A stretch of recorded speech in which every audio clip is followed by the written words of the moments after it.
Welcome back to another edition of Scherable, a back porch midnight inauguration day edition of Scherable. This is the midnight before Joe Biden's inauguration, so we are still technically in the Trump presidency. If you're watching this live, maybe you are doom scrolling your social media feeds to see who Trump is going to pardon in his waning hours.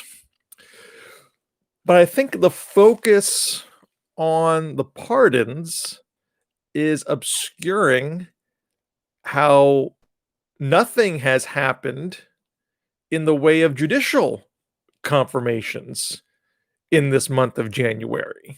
I mean, this is the thing that Mitch McConnell brags about the most as his legacy, and they're leaving judges on the table. There are 54 vacancies right now, almost all at the district level. Only 2 are at the Court of Appeals level. Before the end of the previous Congress, there were 27 nominations pending, which expired as that Congress expires. But when the new Congress convened, Trump only resubmitted 3 of those names. And none of those 3 got confirmed. And the other 24 didn't even get nominated. And I quite frankly, I don't have a reason to give you. I don't know what's behind that. I've seen almost no reporting on it. We've seen Mitch McConnell move heaven and earth to get judges confirmed. So why that didn't happen for this last batch, I don't know, especially when once the Georgia results came in, they know that all the points Trump put on the board, with the possible exception of the Supreme Court, those were going to start to be undone once Ossoff and Warnock are sworn in. There's no filibuster for judges anymore. Whoever Biden appoints, by and large, is probably going to get confirmed. So we spent the last 4 years with this drumbeat of how Trump was reshaping the judiciary. And you may recall, those of you who follow my work very closely, I had an article back in June at the Washington Post arguing that the devil's bargain conservatives made with Trump over judges was a bad deal, in large part because as good a clip as he has had in his first term getting judges confirmed, if he is a one-term president, it wasn't going to stack up favorably to the last 2-term presidents. Now, you read that article today that was written before we had Amy Coney Barrett's confirmation. So it is a little harder to argue that it was fundamentally a bad deal for conservatives. But as I did note in the article, the Supreme Court has been insulated from partisan politics by design. A good number of decisions made by Trump nominees, Kavanaugh and Gorsuch, have not always ruled the way Trump wanted. John Roberts, who's a Bush nominee, has not always ruled the way that the conservatives wanted. So not that I hold exceptionally high hopes for Barrett to be a swing judge. The bottom line is you don't know yet. You don't know. I mean, Barrett might not swing, but maybe Kavanaugh swings more than he had in the past, and maybe Gorsuch continues to be a bit of a wild card. So we just don't know, and we can't make final pronouncements if Trump McConnell, got a lot out of their Supreme Court nominations. Of course, Trump doesn't really care about the ideology of these things, so it's really is a question of whether McConnell's happy with what he got out of it. We can make better assessments about the lower court just based on the numbers. And Trump ends with 231 lower court judges. And that's very good for one term. For Trump is that he's not a two-term president. So if you want to compare that to the last three presidents, Barack Obama got 327 lower court judges. George W. Bush got 326 lower court judges. They both had roughly the same amount. Bill Clinton had even more, 376. So, Trump did very well for one term, and he was aided by Harry Reid, and Harry Reid ending the filibuster for lower court judges. That obviously makes your job a lot easier. And I'm not one to criticize Reid for that. Obama was getting bogged down by filibusters. There was a blockade going on for the DC circuit, which is the most powerful of the appellate level judges. And they finally had enough. And because of that ending of the filibuster is why Obama was able to catch up and get one more lower court judge than George W. Bush got. And we should also remember that the Democrats threw up some roadblocks to Bush's judges as well. There's a reason why Bush got fewer judges than Bill Clinton did, because Democrats are playing some hardball.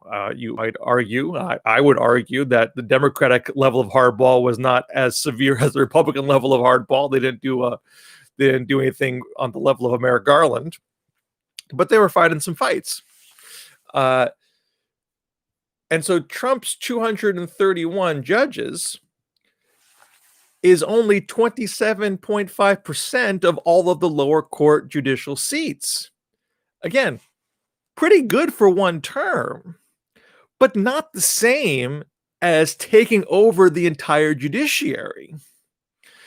And we have 54 vacancies on the table now.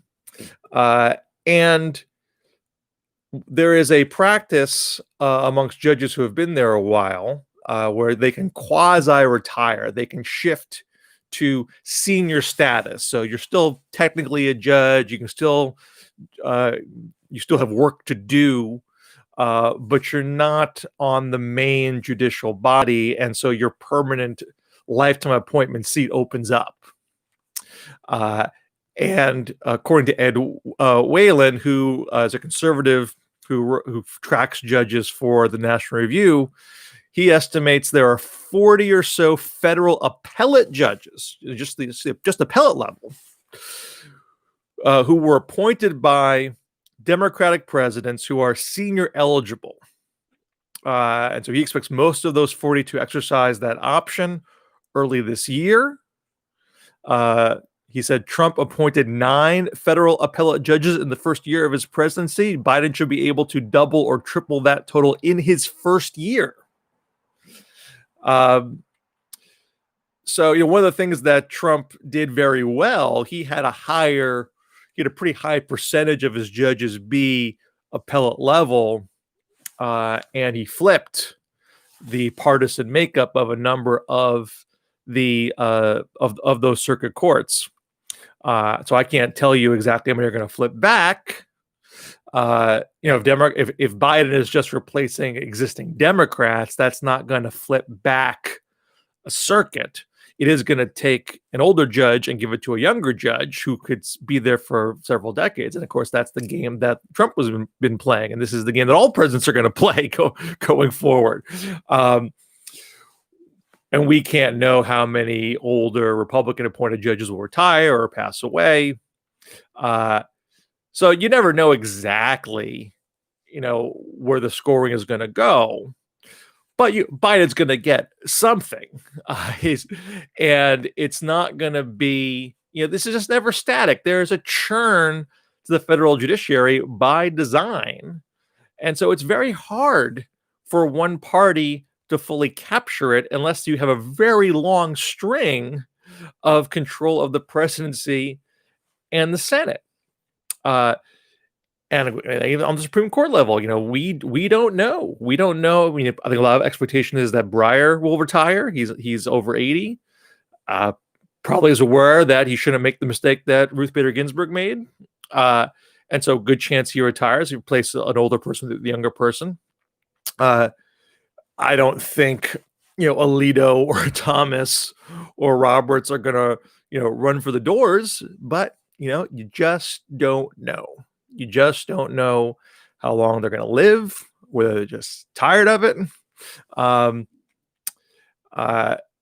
Again, I would highly doubt Alito or Thomas would retire if they didn't have to for health reasons. But, no one expected Scalia was going to pass away when he did. So I think the fears, I shouldn't say we should be completely sanguine about what the Supreme Court's going to do, because they could do a whole bunch of things with the 6-3 right now that can't be foreseen. One thing that I've been keeping my eye on is whether they take the Mississippi 15-week abortion ban case. This is a law that is written to be in violation of Supreme Court precedent, to try to get that precedent overturned. And the Supreme Court has had it on their schedule to not to hear the case, but to decide whether to take the case. And they've punted and punted and punted on the question whether to take the case so far. They still could take it this term.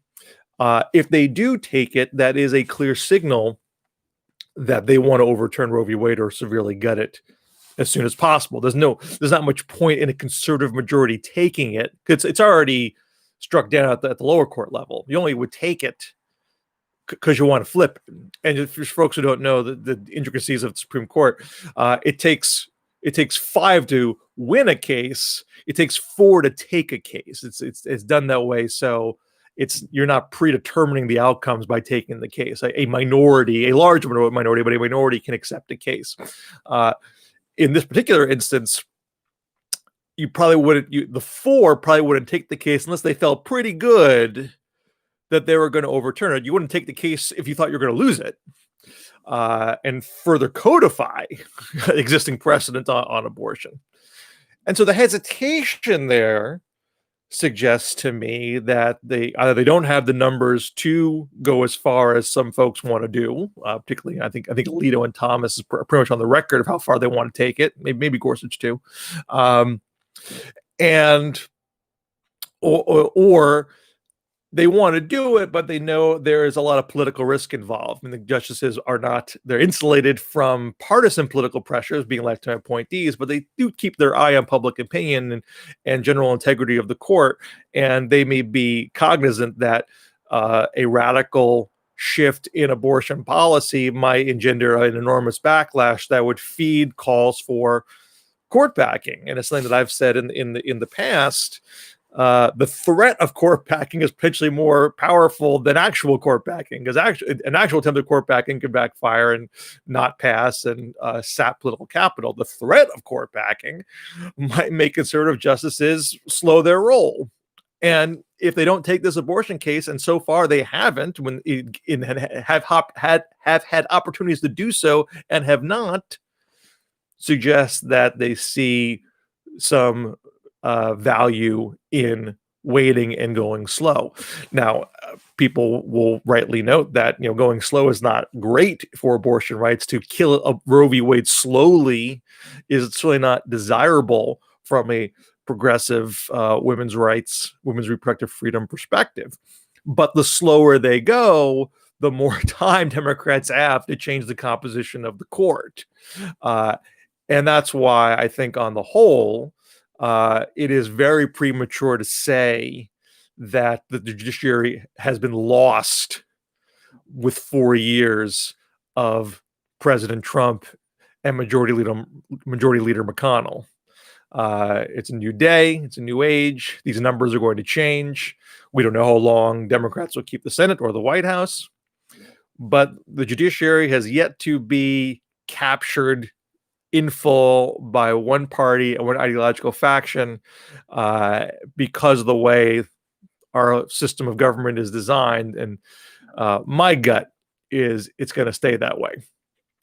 Thanks so much for tuning in. We'll be back with another edition of Scherable. First one in the Biden administration real soon.